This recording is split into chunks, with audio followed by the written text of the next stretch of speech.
প্রিয় দর্শক, সবাইকে শুভেচ্ছা। আপনাদের আগ্রহের বিষয় নিয়ে এনটিভির নিয়মিত আয়োজন নিউজ ইনসাইট অনুষ্ঠানে আজকের পর্বে আপনাদের স্বাগত জানাই আমি আরিফুর রহমান।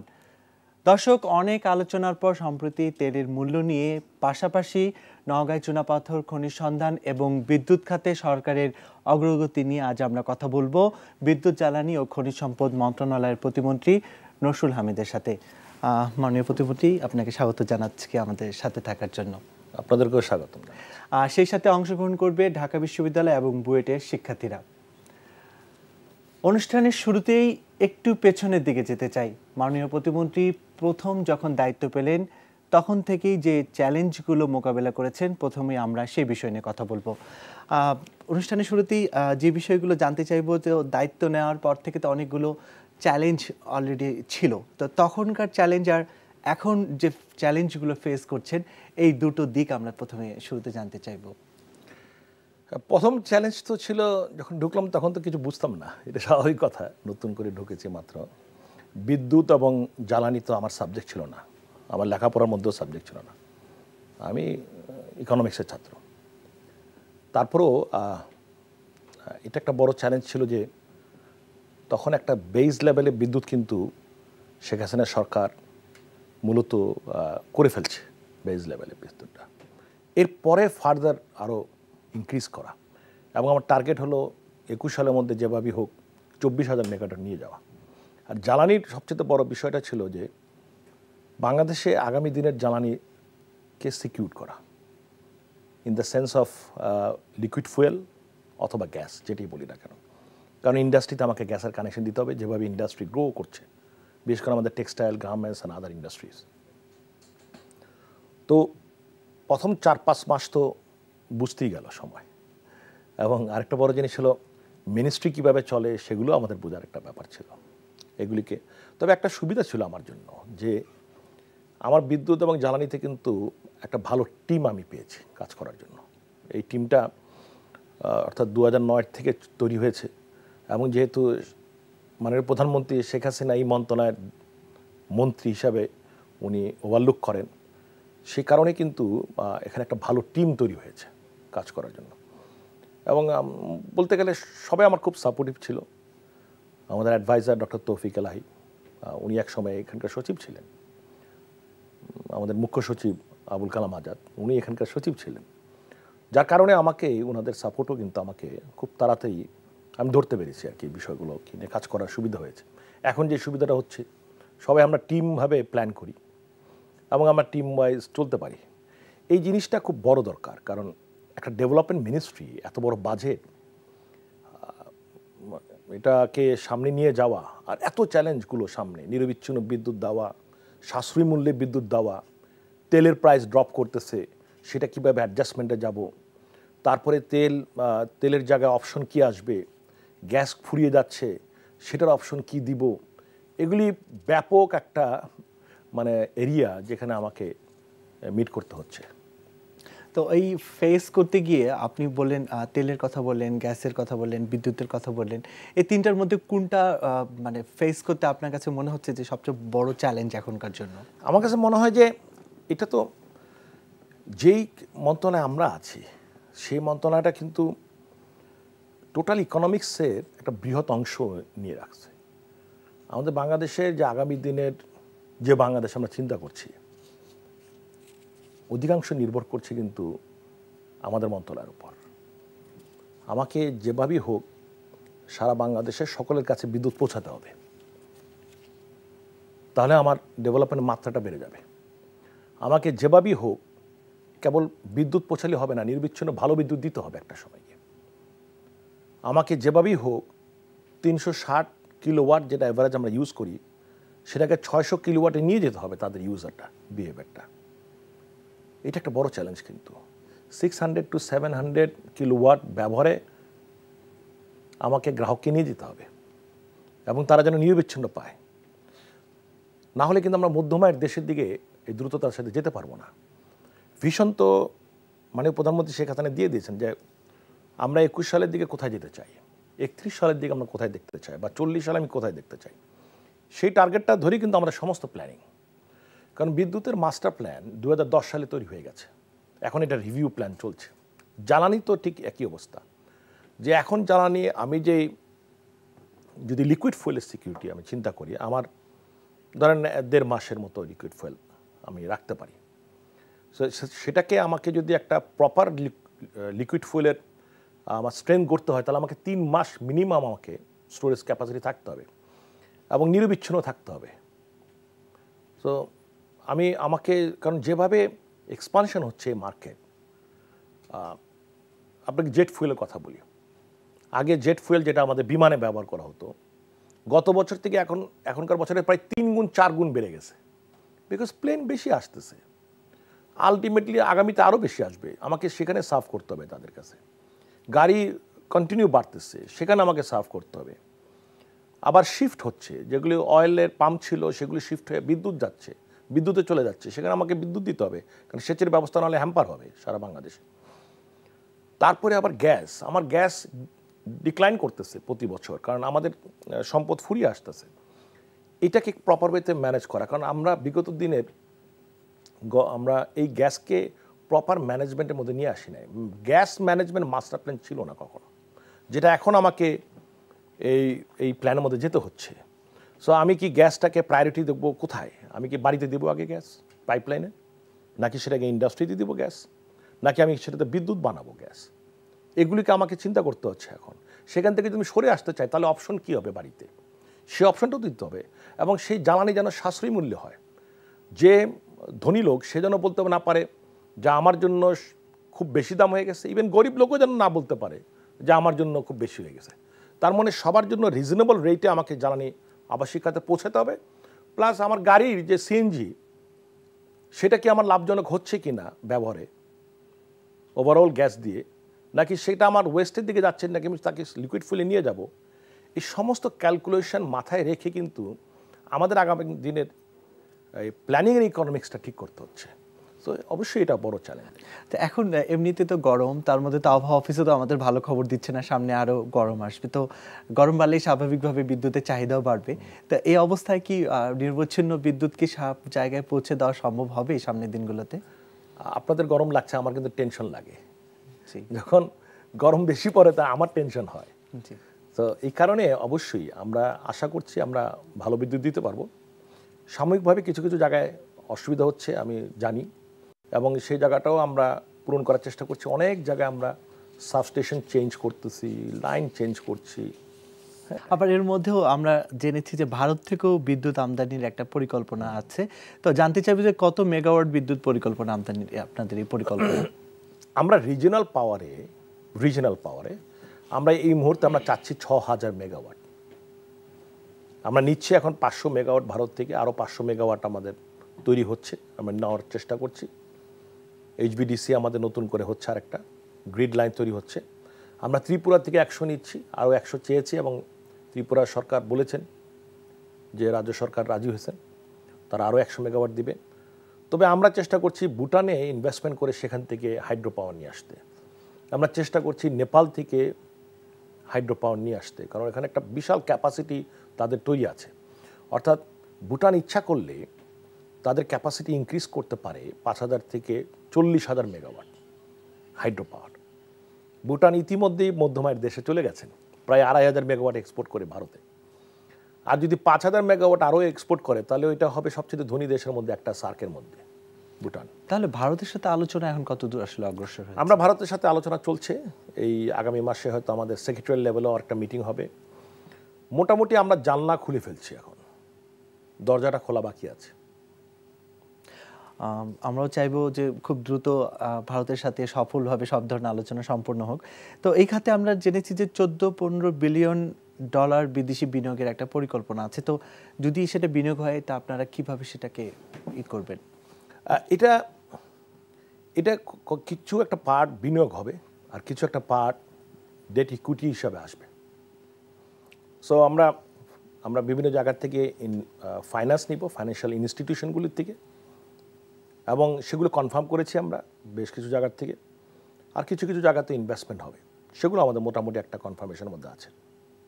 কিন্তু আমাদের মেইন টার্গেট হলো, যদি আমরা 31 সাল বা 40 সালের কথা চিন্তা করি, মানে এই সময়টায় প্রায় $40 বিলিয়ন মতো লাগবে। এই 14-15 বিলিয়ন ডলার দিয়ে কিন্তু যেই বাংলাদেশের কথা চিন্তা করছি, সে উন্নত বিশ্বের একটি দেশ, এটা হবে না। সো আমাদের এখন কিন্তু আমরা হিসাব করছি 41 সালের, আমরা হিসাব করছি যে এই 40 বিলিয়ন ডলার এই টাকা আমি কোত্থেকে পাবো, বা এই ইনভেস্টমেন্ট আমার কোত্থেকে আসবে। সো আমাদের এই মুহূর্তে কিন্তু একটা বিশাল ইনভেস্টমেন্টের ক্লাইমেট তৈরি হয়ে গেছে, যেটা গত 3-4 বছর আগে ছিল না। এই বিনিয়োগে তেলের পাইপলাইনের ব্যাপারে কোনো সিদ্ধান্ত আছে কিনা? হ্যাঁ, যেমন আমরা ডিপসি পাইপলাইন করছি, SPM সিঙ্গেল পনি পাইপলাইন, সেটা অচিরেই শুরু হবে কাজ। সেটা যদি শেষ হয়, এতে বাংলাদেশ প্রতি বছর প্রায় $100 মিলিয়ন মতো সেভ করবে, 100 মিলিয়ন। আমাদের ইনভেস্টমেন্ট হবে ওখানে প্রায় 650 থেকে 700 মিলিয়ন ডলারের মতো, অর্থাৎ 5-7 বছরের মধ্যে আমরা এই টাকা উঠিয়ে ফেলতে পারবো এই পাইপলাইনের মাধ্যমে। একটা পাইপে ক্রুড অয়েল আসবে ডিপসির থেকে, আরেকটা পাইপে আমাদের ফিনিশ অয়েল আসবে। আমরা চেষ্টা করছি সেকেন্ড রিফাইনারি তৈরি করতে। সেই রিফাইনারি তৈরি হলে পরে আমরা প্রায় 3.5 লক্ষ মেট্রিক টন ক্রুড অয়েল আমরা রিফাইন করতে পারবো। এইটা এবং আমাদের যে এখন রিফাইনারি ক্যাপাসিটি আছে, এই দুটো মিলে আমরা প্রায় 76% আমাদের লিকুইড ফুয়েল যে চাহিদা থাকবে তা আমরা দেশে তৈরি করতে পারবো। এবং কেবলমাত্র লিকুইড ফুয়েলের পেট্রোল অকটেন না, আমরা কিন্তু এটার সাথে সাথে কতগুলি বাই প্রোডাক্টও পাবো, যে বাই প্রোডাক্ট আমাদের অন্যান্য ক্ষেত্রেও আমরা ব্যবহার করতে পারবো। তো আমাদের হিউজ একটা ফরেন এক্সচেঞ্জ আমাদের সেভিং হবে। সো এখানে সবচেয়ে মূলত যে ইকোনমিক্সটা কাজ করতেছে এখন সারা বাংলাদেশে, সেটা হলো আমাদেরকে সিকিউর হতে হবে, জ্বালানি ক্ষেত্রে সিকিউর হতে হবে, পাওয়ারের ক্ষেত্রে সিকিউর হতে হবে। ঢাকা চিটাগং তেলের পাইপলাইন কতদূর মানে অগ্রসর হয়েছে? আমরা এইটাও একটা চিন্তা করেছি এখন, এটা কনসালটেন্টের নিয়োগের পর্যায়ে আছে। আমরা ফিজিবিলিটি স্টাডি করে দেখব প্রথম যে ঢাকা থেকে চিটাগং থেকে ঢাকা পর্যন্ত পাইপলাইন করে, তেলের পাইপলাইন করে নিয়ে আসা যায় কিনা, এবং যদি ফিজিবল হয় আমরা সেখানে যাব।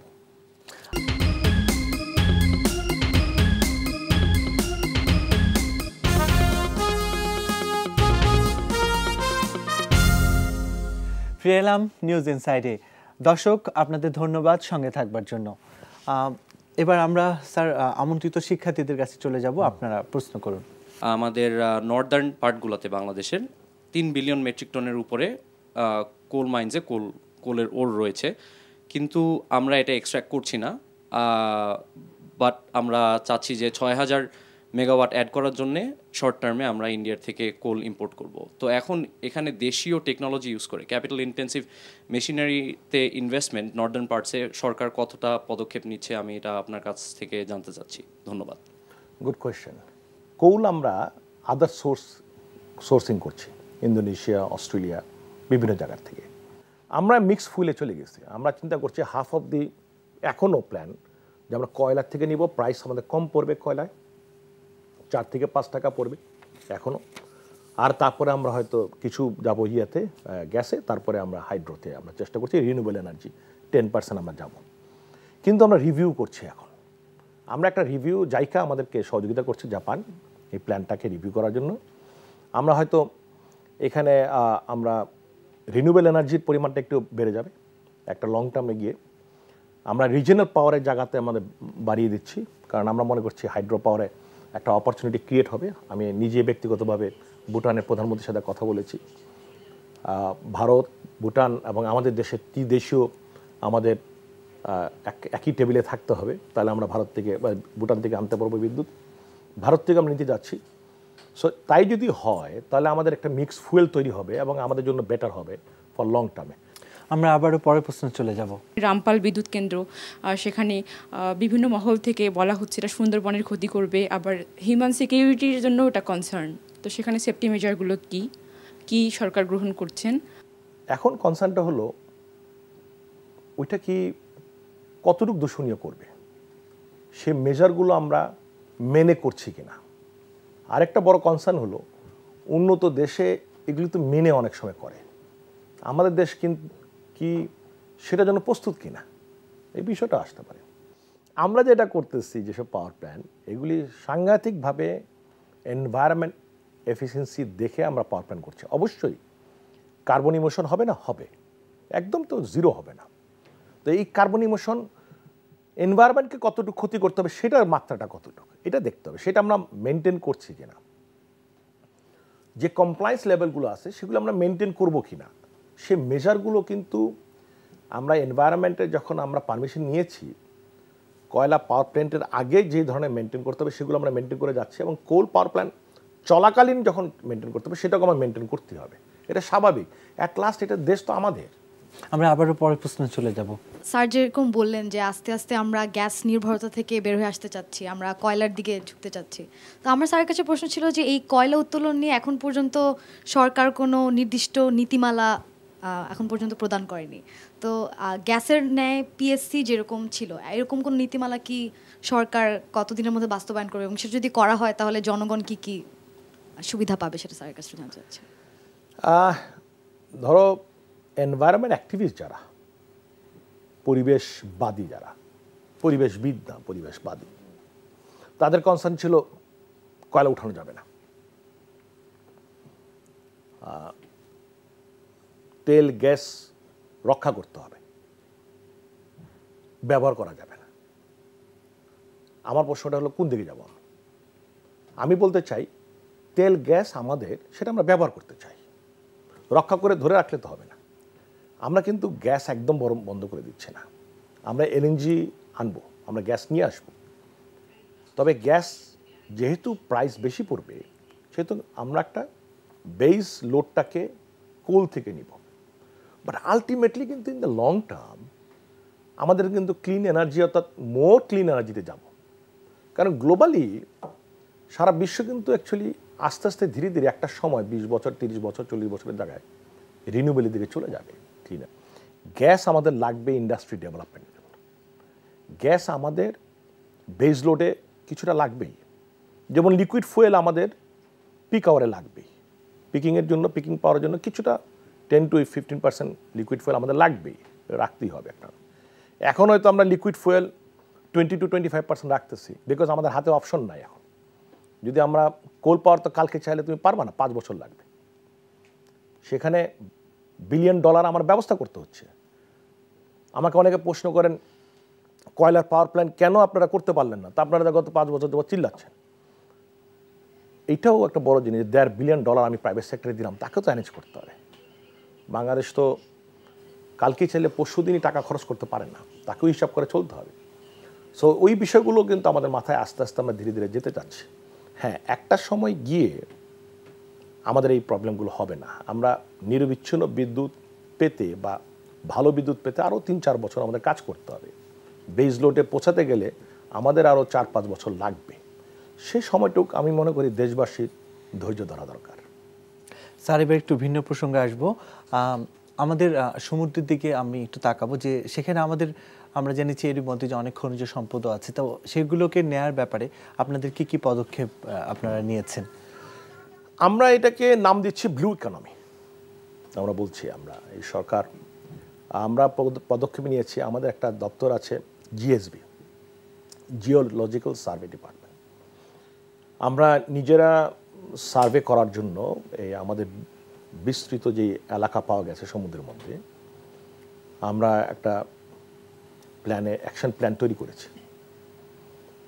এই অ্যাকশন প্ল্যানটার মাধ্যমে আমরা এগোচ্ছি যে আমাদের একটা সার্ভে ভেসেল দরকার, হয় লিজ আউট করবো না নিজেরা কিনবো, এবং আমাদের কিছু এক্সপার্ট দরকার, আমাদের নিজেদের তৈরি সায়েন্টিস্টদের দরকার রাখার জন্য।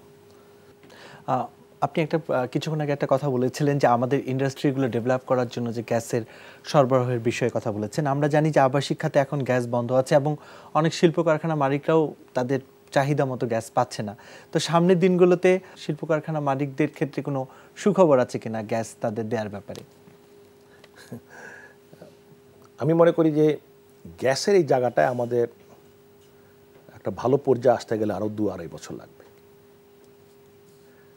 আমাদের এই যে গ্যাস যেভাবে আমরা ব্যবহার করছি এটা হয়তো 7-8 বছর যেতে পারে ম্যাক্সিমাম। হ্যাঁ, নতুন গ্যাস ছোট ছোট করে পাচ্ছি, বাট সেটার ডিমান্ড তো অনেক বেশি। আমি নতুন কূপ খনন করে কিছুদিন আগে পেলাম 20 MMCF, আমার দরকারি এখন 1000 MMCF, তো সেটা আমার পূরণ হচ্ছে না। ভোলাতে আমাদের সম্ভাবনা আছে, সেটা পেতে পেতে হয়তো 1.5-2 বছর লাগবে। সো এগুলির উপর নির্ভর করে আমরা নাই। আমাদের প্ল্যানটা হলো আমরা এলএনজি আমদানি করছি, এক্সেলারেটের সাথে আমরা চুক্তি করে ফেলছি, 2-2.5 বছর লেগে যাবে এখানে আসতে। আমরা আরও 4টা ল্যান্ড বেস এলএনজি টার্মিনাল করার জন্য আমরা ইতিমধ্যে সিদ্ধান্ত নিয়েছি, আমরা কনসালটেন্ট নিয়োগ করে ফেলছি, কাজ চলছে। সেগুলো আসতে হয়তো 3-4 বছর লাগবে। তবে আমরা চেষ্টা করছি, যেমন ভারতে অফার পেয়েছি, ভারত থেকে গ্যাস লাইন নিয়ে আমাদের সংযোগ দেওয়া খুলনার দিক দিয়ে, এবং সেই সংযোগ দিয়ে আমাদের পাইপলাইন ইউজ করে তারাও আবার ব্যবহার করতে পারবে তাদের পশ্চিমাঞ্চলে উত্তর দিকে। সো আমরা সেখানেও চেষ্টা করছি। আমরা চাচ্ছি ত্রিপুরার থেকে গ্যাস নেওয়া যায় কিনা, আমরা চাচ্ছি মিয়ানমার থেকে গ্যাস নেওয়া যায় কিনা, যেটা বিগত সময়ে জামাত বিএনপি জোট সরকার যে অফারটা পেয়েছিল মিয়ানমার থেকে গ্যাস পাইপলাইন নিয়ে ব্যবহার করার জন্য, তারা এটা নেয় নাই। আজকে যদি থাকতো সেই পাইপলাইন আমাদের, তাহলে আমাদের এই শর্টেজটা আমরা পূরণ করতে পারতাম। সো অনেক কিছু প্ল্যানিংয়ের মধ্যে আমরা আছি, সেগুলোকে যদি আমাদের করতে হয় একটু ধৈর্য ধরতে হবে। আমি আশাবাদী ইন্ডাস্ট্রি গ্রোথটা হয়তো এই গ্যাসের কারণে কিছুটা ক্ষতিগ্রস্ত হচ্ছে রিসেন্টলি, বাট এটা থাকবে না। আগামী 2-2.5 বছরের মধ্যে এটা একটা স্বাভাবিক অবস্থায় চলে আসবে। আপনাকে ধন্যবাদ।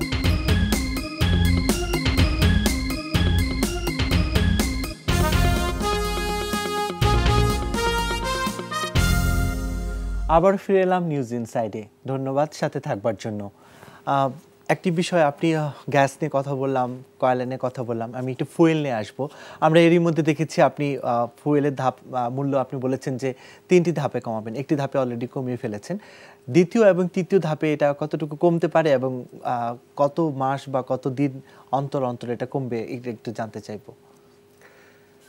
সেটা বলা মুশকিল। আমরা একটু দেখতে চাই যে এখন মার্কেট রিয়াকশনটা কীরকম হয়। যেটা আমরা কমিয়েছি 10%-এর মতো অকটেন পেট্রোলে, ডিজেলে হয়তো 3-4% আমরা কমেছি। কারণ ডিজেলে অ্যাকচুয়ালি আমাদের কস্টই পরে 58 টাকা, আমরা বিক্রি করতাম 68 টাকায়, তো আমরা 65 টাকা করেছি। তো আমরা কিন্তু ডিজেলে, যেখানে আমাদের বিশেষ করে কৃষকদের প্রয়োজন, কৃষক ভাইদেরকে আমরা সাবসিডি রেটে দেই আমরা ওখানে, কিন্তু স্বাভাবিকভাবে ওখানে বিদ্যুতে। সো আমরা এই এফেক্টটা দেখতে চাই যে এই সামান্য কমাতেও কী ধরনের এফেক্ট করে, কোনো রিয়াকশন হয় কিনা। অবশ্যই আমরা আরেকটা ধাপ কমাবো, আমরা ওইটা হয়তো দেখা যাক। আমরা আবার আমন্ত্রিত শিক্ষার্থীদের কাছে চলে যাব। আমি আসলে আন্তঃরাষ্ট্রীয় জ্বালানি ব্যবস্থাপনার কথা বলবো। এটা আমার মনে হয়েছে যে এটা একটা জিওপলিটিক্যাল একটা টুল।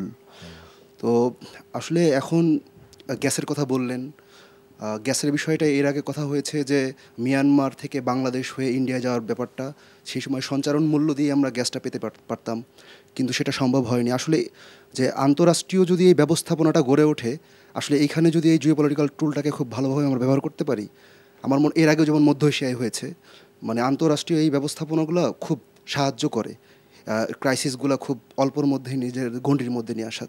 সো এই ক্ষেত্রে আসলে এই ডিপার্টমেন্টের কি চিন্তা ভাবনা? অ্যাকচুয়ালি ভালো প্রশ্ন। আমার কাছে মনে হয় যে জিও এনার্জি পলিটিক্সটা, এটা আমাদের চিন্তা করা উচিত। এখন সার্কের কান্ট্রিগুলি যদি দেখি, ভুটান, নেপাল, ইন্ডিয়া, বাংলাদেশ এবং আফগানিস্তান আর পাকিস্তান, অন্তত এই কটা দেশও যদি ধরি, এই কটা দেশ থেকে যেই পাওয়ার এবং এনার্জি আমরা পেতে পারি, সারা পৃথিবীর ইউরোপ আর আমেরিকা মিলেও তার থেকে বেশি। অর্থাৎ জিও এনার্জি শেয়ারিংটা ইচ্ছা করলে আমরা শেয়ার করতে পারি, এবং এই জিনিসটা এখন তৈরি হচ্ছে। এতদিন আমরা এটা নিয়ে কখনো পলিটিক্সটা ভাবি না। আমরা অ্যাকচুয়াল জিওগ্রাফিক্যাল পলিটিক্সটা আমাদের কাছে ইম্পর্টেন্ট ছিল। এনার্জি পলিটিক্সটা বা পাওয়ার পলিটিক্সটা আমাদের মধ্যে রিজিওনাল সাইডে এই গত 4-5 বছরে শেখ হাসিনা সরকারই কিন্তু এটা মূলত সামনে নিয়ে আসছে। আমরা আবারও পরের প্রশ্নে চলে যাব। স্যার, আপনি প্রথমে বললেন যে আমাদের গ্যাস ডিক্লাইন করছে এবং আমরা রিনিউয়েবল এনার্জির দিকে শিফট করার চিন্তাভাবনা করছি। তো এক্ষেত্রে আপনি বললেন যে বাংলাদেশে সোলার পাওয়ার প্ল্যান্ট স্থাপন করাটা একটু কস্টলি হয়ে যায়, কিন্তু স্যার আমাদের রিনিউয়েবল এনার্জি আরও অনেক মেজারমেন্ট আছে যেগুলো থেকে আমরা বিদ্যুৎ উৎপন্ন করতে পারি, যেমন উইন্ড পাওয়ার প্ল্যান্ট আমরা স্থাপন করতে পারি। আমরা অলরেডি জানি যে ফেনী এবং কুতুবদিয়ায় 2টি পাওয়ার প্ল্যান্ট ছিল এবং কোনো কারণে সেগুলো বন্ধ হয়ে গিয়েছে।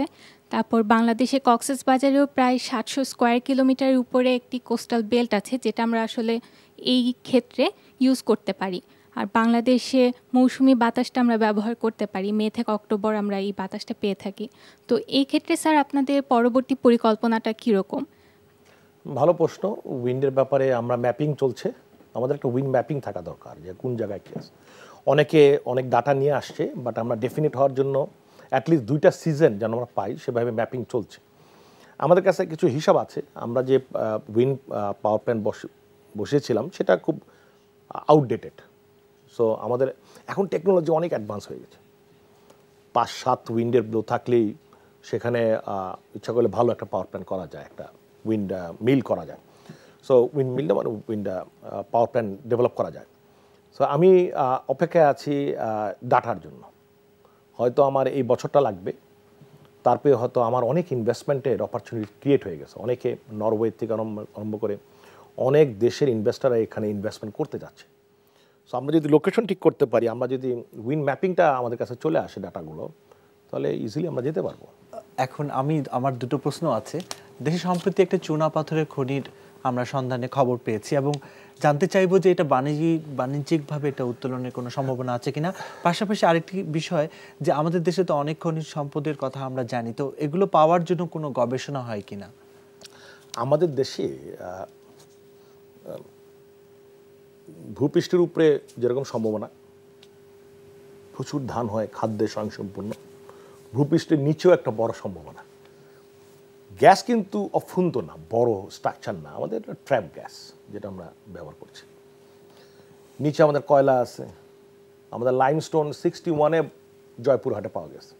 80s-এর দিক দিয়ে আমরা ফিজিবিলিটি স্টাডি করে দেখছি যে এত নিচে এটা ভাইবল না। এখন যেটা আমরা পেলাম নওগাঁতে, সেটা ডিসকভার হলো, আমরা ড্রিলিং করছি, ড্রিলিং করে দেখলাম very good quality of limestone. কিন্তু এখন দেখতে হবে এটা আমাদের বাণিজ্যিকভাবে ব্যবহার করলে লাভজনক হবে কিনা, কারণ আমাদের মাইনগুলো সব মাটির নিচে। মধ্যপাড়া আমরা গ্রানাইট মাইনিং করতেছি, কিন্তু ভেরি এক্সপেন্সিভ। পৃথিবীর একমাত্র মাইনফিল্ড যেটা আন্ডারগ্রাউন্ড গ্রানাইট মাইন, কিন্তু অন্য সব দেশে কিন্তু গ্রানাইট ভূপৃষ্ঠের উপরে, তাদের ওখানে কস্ট কম পড়ে। আমি যদি এই গ্রানাইট স্ল্যাব আকারে নিচের থেকে উঠাই, আমার কস্ট পড়বে, কতটুকু কস্ট পড়বে সেটা ফিজিবিলিটি স্টাডি আমাদের দরকার।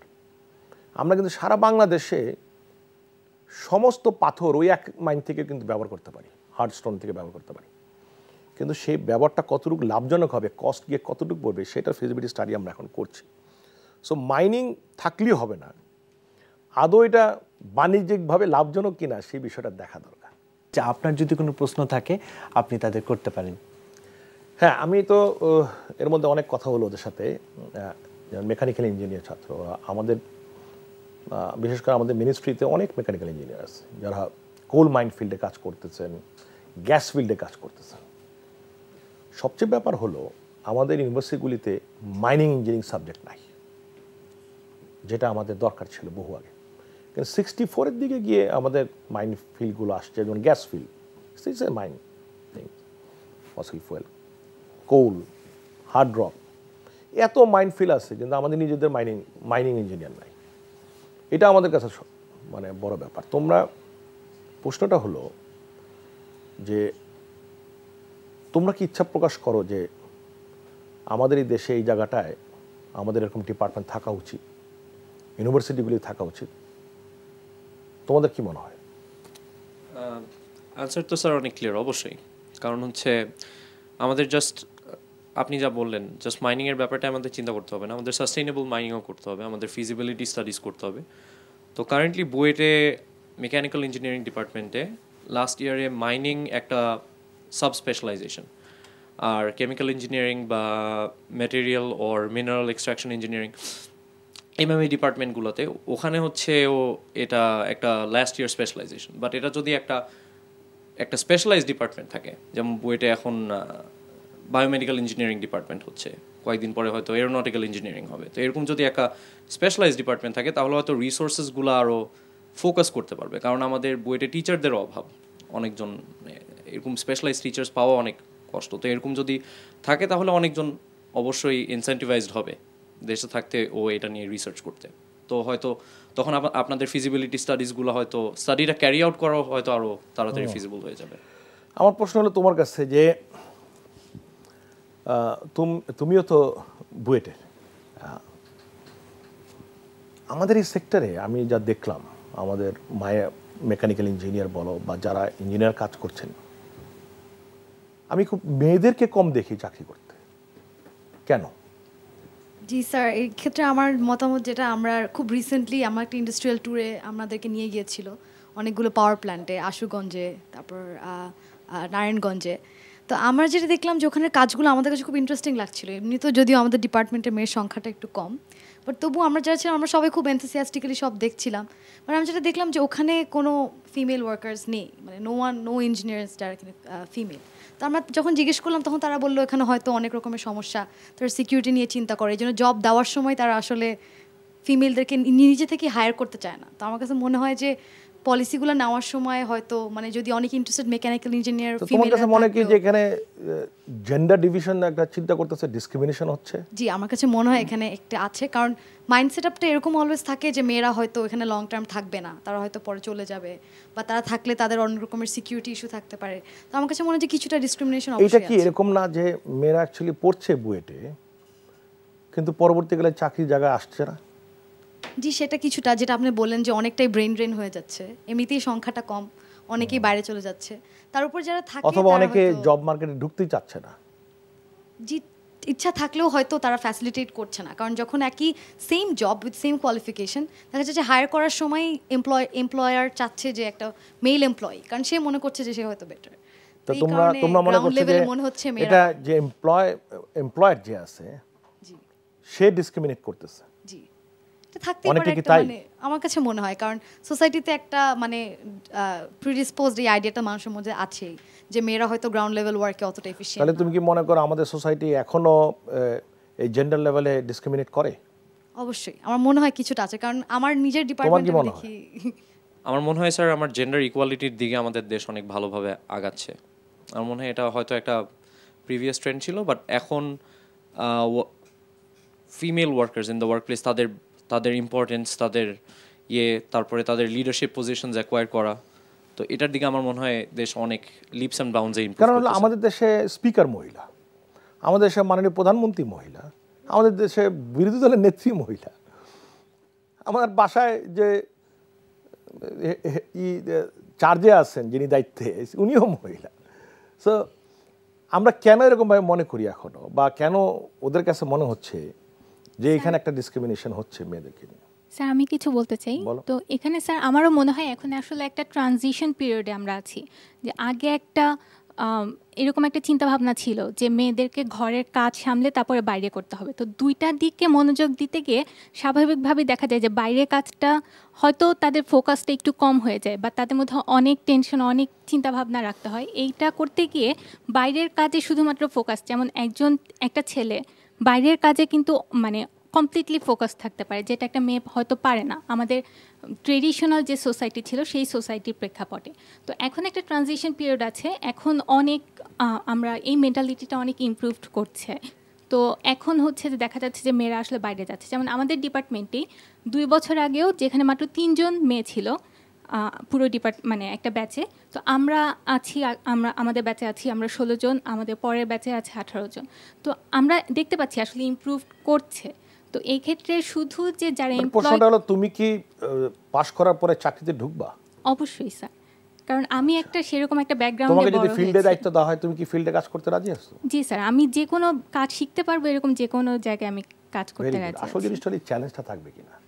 জি স্যার। স্যার এটা আসলে একটা এনভায়রনমেন্টের ব্যাপার, কারণ আমি যে এনভায়রনমেন্টে বড় হয়েছি আমার মধ্যে এই মেন্টালিটিটা হয়তো গ্রো করেছে, কিন্তু একটা মেয়ে যে একটা রেস্ট্রিক্টেড এনভায়রনমেন্টে বড় হয়েছে সে হয়তো প্রথমে এই চ্যালেঞ্জটা অ্যাকসেপ্ট করতে পারবে না। যেটা ইনসিকিউর মেয়েরা কাজ করতে গিয়ে এখনো, সেটা কি এখনো আছে আমাদের? স্যার কোনো জায়গায় হয়তো আছে, সেটা শুধু যে গার্মেন্টসে লক্ষ লক্ষ মেয়েরা কাজ করতেছে স্যার, তারা যে খুব সিকিউর এনভায়রনমেন্টে করছে এই গ্যারান্টিটা হয়তো মানে পুরোপুরি আমরা দিতে পারছি না। তুমি কি মনে করো এই সিকিউরিটি জিনিসটা সম্পূর্ণ নিজের কাছে না? স্যার আমি যদি সিকিউর থাকি, আমি যদি আত্মরক্ষার ব্যাপারে আমি নিজে কনসার্ন থাকি তাহলে হয়তো আমি পারবো, কিন্তু এই যে তাদেরকে কনসার্ন থাকতে হবে, এই এডুকেশনটা তো তাদেরকে প্রোভাইড করতে হবে। তো আমার মনে হয় ইনফ্রাস্ট্রাকচার বা মেন্টালিটি একদম শুরু থেকে ব্যাপারটা শুরু করা উচিত। আপনার আর কোনো কি প্রশ্ন আছে? হ্যাঁ, তুমি কি মনে করো যে আমরা যে কথাগুলো বললাম বা জিও পলিটিক্যাল এনার্জি শেয়ারিংয়ে, এখানে কি বাংলাদেশের লিড কতটুকু থাকা উচিত? অবশ্যই স্যার, বাংলাদেশের লিডটাই বেশি দরকার। কারণ হচ্ছে কূটনীতিক যে বিষয়গুলা, অবশ্যই সেখানে পলিসি মেকারদেরই আগে ভূমিকা থাকবে। তোমাদের চিন্তা ভাবনায় এই ক্ষেত্রে বাংলাদেশ কতটুকু এগিয়েছে? বাংলাদেশ উন্নয়নের ক্ষেত্রে বাংলাদেশ অনেক এগিয়েছে। বাংলাদেশ টেকনোলজিক্যালি অনেক এগিয়েছে। তারপরেও বলবো যে বাংলাদেশের এই বিষয়গুলোতে আর একটু কনসার্ন হওয়া উচিত। যেমন আমাদের সোশ্যাল সিকিউরিটি, একটু আগে আমরা বলছিলাম যে কেন মেয়েরা এখনও অনেক পিছায়ে বিভিন্ন সেক্টরে যেতে পারছে না। যখন আমরা তনু হত্যার মতো ঘটনা দেখতে পাই, যে কুমিল্লা ভিক্টোরিয়া কলেজের একটা মেয়ে, সেখানে সেনাবাহিনীর সিকিউর একটা এরিয়ায়, যেখানে একটা মেয়ে এত মানে ইনসিকিউর অবস্থায় মানে এরকম একটা ইনসিডেন্ট ঘটলো, তো সেখানে আমরা নিজেরা আমাদের সিকিউরিটির ব্যাপারটা কতটুকু আমাদের কাছে থাকে, তখন সিকিউরিটির ব্যাপারটা আসলেই যায় যে এটা হয়তো বা আমাদের কালেকটিভ ওয়েতে দেখতে হবে। এখনও আমরা সেভাবে সিকিউর না, সোশ্যাল সিকিউর না।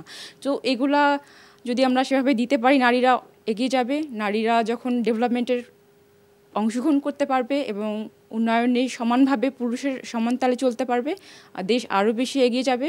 যেমন আপনি একটু আগে বলছিলেন যে বুয়েটের স্টুডেন্টরা দেশের বাইরে চলে যায়, আমাদের মনে হয় এটাও ভেবে রাখা দরকার যে কেন চলে যাচ্ছে।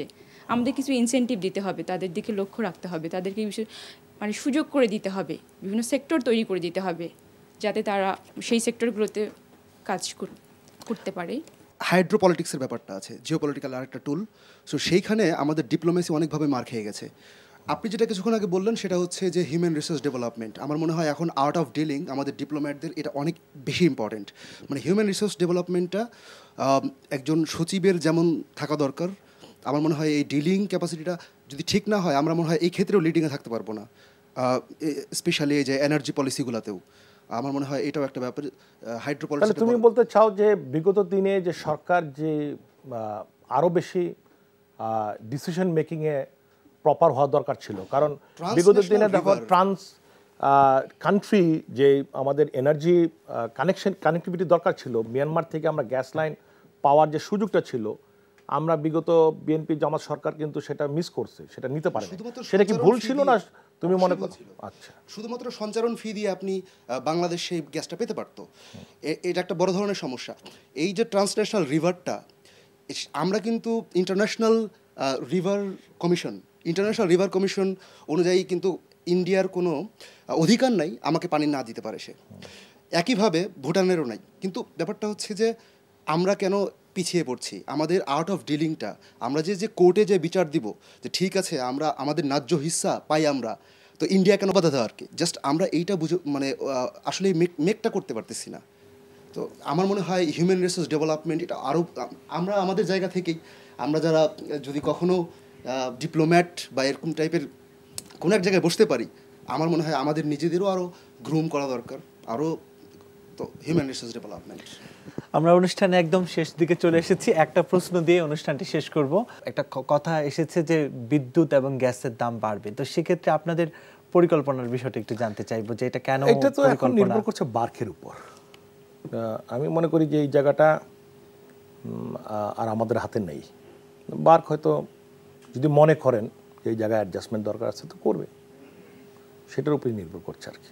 তারা পাবলিক হিয়ারিং করবে, এই মুহূর্তে তারা দেখবেন যে প্রয়োজন আছে কি নাই।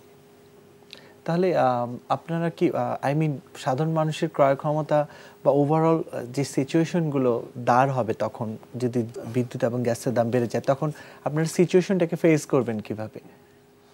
সেটা তো যদি আমি ভালো বিদ্যুৎ দিতে পারি, নিরবিচ্ছিন্ন বিদ্যুৎ দিতে পারি, যদি আমি মনে করি যে চাহিদা মতো বিদ্যুৎ দিতে পারি, আমার মনে হয় সেটা কোনো ফ্যাক্টর না। আমি যদি ডেভেলপমেন্টের পার্টনার হতে পারি আমাদের এই জায়গাটায়, শেখ হাসিনা সরকার যদি দেশ যেই কনফিডেন্সের মধ্যে আছে এখন, সেই কনফিডেন্সের রেসে যদি থাকতে পারে, তাহলে সেটা কোনো ব্যাপার না আমি মনে করি। তো মানুষের আয় বাড়ছে, উন্নতি হচ্ছে, দেশ এগিয়ে যাচ্ছে, এটা তো অস্বীকার করার কিছু নাই। সো আমাদের টার্গেট হলো মধ্যম আয়ের দেশে যত তাড়াতাড়ি পৌঁছাতে পারি। আমার টার্গেট হলো উন্নত দেশের কত দ্রুত আমরা যেতে পারবো, আমাদের ইনকাম লেভেল কত দূরে গিয়ে আমি $10,000 যাব, সেই চ্যালেঞ্জগুলো দরকার। সুতরাং আমি আগেও বলেছি যে বিদ্যুৎ ব্যবহারটা বাড়াতে হবে। তখন আর এই দাম কতটুকু বাড়লো এগুলি কিন্তু ফ্যাক্টর হবে না। অবশ্যই এটা ফ্যাক্টর একটা সময় গিয়ে বা একটা শ্রেণীতে, বাট যখন আমরা একটা ডেভেলপমেন্ট কান্ট্রিতে যাব, এই 2-4% বা এই যে প্রাইস অ্যাডজাস্টমেন্টটা কিন্তু অত বেশি গুরুত্ব তখন আর বহন করে না। তবে এটাও ইকোনমিক্সে দেখতে হবে কোন মুহূর্তে আমি এটা অ্যাডজাস্টমেন্টটা যাচ্ছি। আমি যদি সময় নিয়ে করি তাহলে অবশ্যই দেশের ইকোনমিক্সের জন্য ভালো। ধন্যবাদ আপনাকে। বাংলাদেশকে আরও সামনের দিকে এগিয়ে নিতে, অর্থনীতিকে আরও সমৃদ্ধ করতে বিদ্যুৎ ও জ্বালানির বিকল্প নেই বললেই চলে। তাই এ খাতে বর্তমান সরকারের নেওয়া পরিকল্পনা পুরোপুরি বাস্তবায়িত হোক, সারা বিশ্ব নতুনভাবে চিনুক এক সমৃদ্ধ বাংলাদেশকে, সেই প্রত্যাশা রইল। সেই সমৃদ্ধির যাত্রাপথে শুভকামনা রইল মাননীয় প্রতিমন্ত্রীর জন্য। বিদ্যুৎ জ্বালানি প্রতিমন্ত্রী, আপনাকে ধন্যবাদ আজকে আমাদের সাথে থাকবার জন্য। আপনাদের সকলকে ধন্যবাদ। সেই সাথে ধন্যবাদ আমন্ত্রিত শিক্ষার্থীদেরও। দর্শক, আপনাদের বিভিন্ন প্রশ্ন, সমসাময়িক ঘটনা সম্পর্কে জানতে বা মতামত থাকলে, পাশাপাশি কেমন লাগলো আমাদের আয়োজন জানিয়ে চিঠি লিখতে পারেন এই ঠিকানায়। প্রযোজক নিউজ ইনসাইট, NTV, BSEC ভবন, 7ম তলা, 102 কাজী নজরুল ইসলাম এভিনিউ, কারওয়ান বাজার, ঢাকা 1215। আমাদের ইমেলও করতে পারেন newsinsight@ntvbd.com এই অ্যাড্রেসে। আর অনলাইনে অনুষ্ঠানটি দেখতে ভিজিট করুন NTV অনলাইন www.ntvbd.com এই অ্যাড্রেসে। সবাইকে শুভেচ্ছা জানিয়ে আমি আরিফুর রহমান আজকের মতো বিদায় নিচ্ছি।